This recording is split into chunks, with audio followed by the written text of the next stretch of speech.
Welcome to another edition of 42 Straight Years In. I wasn't intending to do this video today. I was going to do one tomorrow.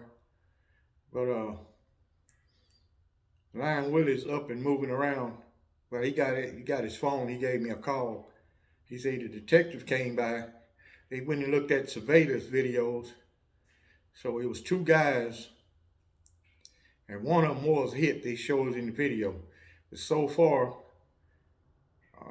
none have checked into a area hospital. You know, if you're smart, you can drive all the way to East Texas and go to a hospital, or drive all the way to Louisiana or Oklahoma and go to a hospital. Depends on how bad you're injured. But he has a shoulder wound. It didn't break no bone. But the doctors told him he might have some nerve damage. And his young old lady, she'll heal easy. She was hit in the thigh, but it didn't break the bone. And they said there's a possibility he'll be released from the hospital tomorrow, so I have to go pick him up. But it's a damn shame. You can't go nowhere without being attacked. And I heard some subscribers say, yeah, that's what happened when you live in the ghetto. Dallas is a big ass fucking city. I guess you call it the whole city of Dallas a ghetto. For instance, over here where I live at, East Dallas, got high-end apartments. Right down the street from me is $1 million homes. How the hell you calling this a ghetto? And all these people here got to have good ass fucking jobs to live in these high rises all up and down Ross Avenue. How the hell you think they afford that? Ain't nobody standing outside of those apartment complex and high rises selling drugs. You ain't gonna stand there and make it, because they're gonna call the cops on your ass. And most of all of them got security. You can be attacked anywhere. Crime is rampant in America. It's in every neighborhood. Except some neighborhoods, affluent neighborhoods, don't allow the stand around crowd. You can't go to one of these stores in that area and hang out and stand out in front and harass the customers. They don't allow that. And most of these small suburbs have their own police, and they totally different than Dallas police. You actually got to do something dumb right in front of Dallas police face before they bother you. Most times they just ride and look. Well, anyway, I've listened to some women talk, and an overweight land whale. Man, she was telling some more chicks, yeah, I got this fool. He bought my kids Christmas present, and girl, we winning out here. We winning. I look at here, lady.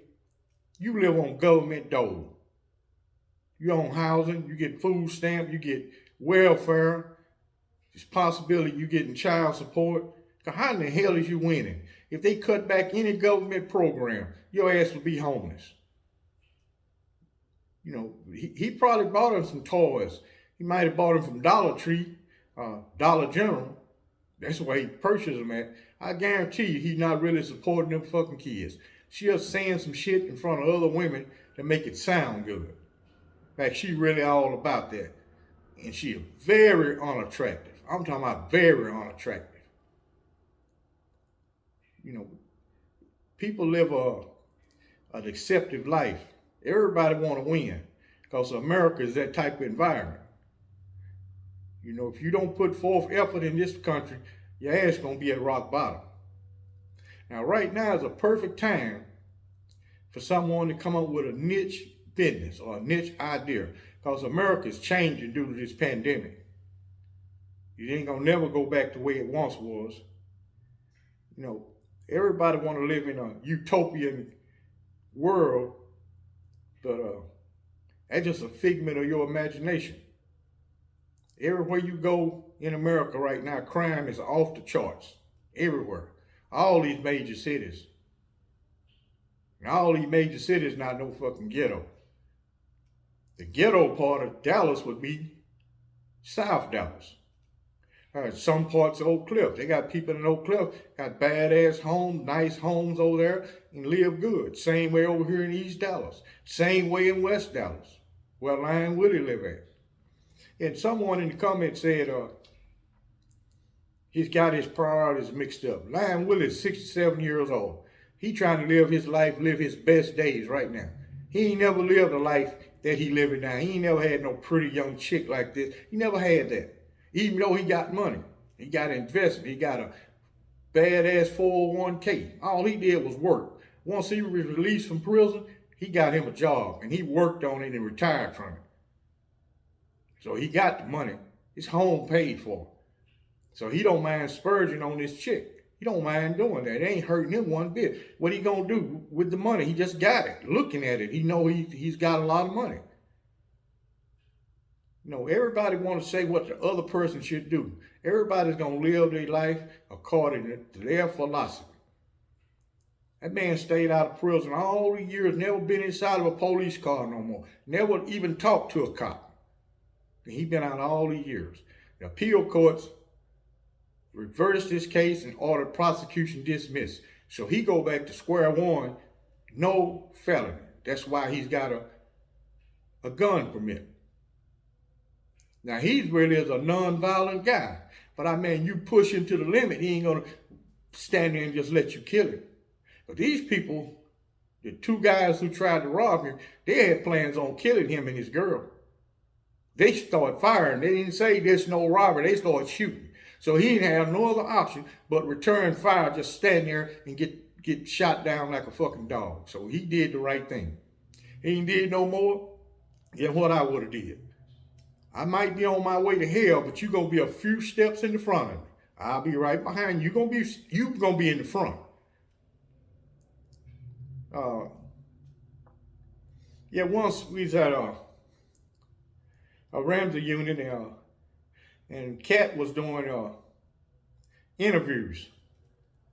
Most people with sense know if you don't got no valid point, don't come talk to him. Don't come talk to him about a bunch of bullshit, because it ain't gonna fly with it. It's not gonna fly. What makes this man different from other ones, he interact with inmates. So he know how to think and know how inmates think. He think the same way you do. He only warden I seen, they come down in a day room where all these fucking convicts walk in, no security, nobody with birds not with him, he by himself. Walk in there, sit down, play dominoes with guys, walk up to guys, go in their cell, sit down and talk to them. He interact with inmates. That's what made him so effective. He know about what an inmate gonna do, what he can do, and what he won't do. That's why it was hard to pull the wool over this man's eyes with some dumbass shit. It ain't gonna fly. But you know, I've said this in a lot of videos. I ain't never understood why a guy would want to talk to Cat. I ain't never understood why you'd want to talk to him. You can't tell him about the work is hard, the guards is bothering me. He don't want to hear that kind of shit. He'll tell you real fast, you bother people on the outside. Look at them poor people you robbed, you stole, you burglarized their house. You don't think they had to suffer for that? They don't have insurance, they ain't got nothing. You stole their shit and you didn't have no remorse whatsoever. You didn't give a damn if their kids gotta suffer, you didn't even care. So now you suffering and you complaining to me. And he just tell you, man up, go back and deal with it. Well, anyway, this guy came up and said, hey man, Cat doing any favors today? I said, well, let me ask you. So I step in and ask him, say you got somebody here who want to talk to you. He say, send him in. So the guy go in, he say, boy, no. I'm just sitting there in the day room. And this guy walked, I was talking to a guy, and he walked up and said, how? Shut your motherfucking mouth up. How? With that Texas drawl. He looked at him and said, excuse me. He said, ain't no excuse, bitch. Shut your motherfucking mouth up. Hoes don't talk in this day room. He said, so I went to say something, the motherfucker slapped me. He said, and the building attendants told me, y'all want to fight, y'all take it on to the back and take care of it. He said, so the motherfucker took his shirt off and went to shadow boxing, and this motherfucking fight, he moving like Ali. So I ain't want no part of it. I just sit my ass there and got quiet. He said, but I believe I can whoop his ass. Cat say, the building tenants told you to go ahead and fight. Why you didn't fight? They ain't gonna bother you. He said, we allow fighting at this prison. I want all men to be able to defend themselves. He said, Warden, but I think that dude is pretty bad, man. He was shadow boxing like Ali. I said, man, I can't handle this motherfucker here, man. Cat said, I wouldn't bet you whoop that dude's ass. Bear standing right behind him. Bear said, Cat, I think this motherfucker got that pussy. He ain't gonna fight nobody. He gonna suck some dick tonight. That's what he gonna do. So most guys already warn you. If Bear say something, don't respond to it.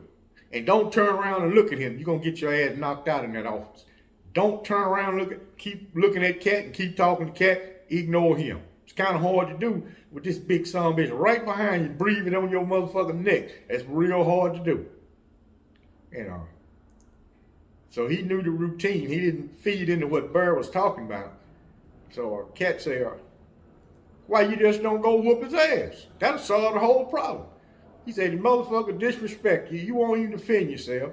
He said, what you in prison for? He said, Warden, I was a thief. He said, well, you got life. They made you a habitual criminal. That means this is the third time you've been to fucking prison. He said, Warden, I ain't never been in no prison like this. He said, well, you here now. You at the big house. He said, go back down there and defend yourself. He said, Warden, I just don't know. Cat said, I'll tell you what. I'm going to go down there with you, and I want you to whoop his motherfucking ass. I'm going to be standing right there. Ain't a damn thing going to happen to you. I'm standing right there. He said, we going down to 7 Wing, and I want you to whoop his ass. He said, wait a minute, Warden, let me loosen up a little bit.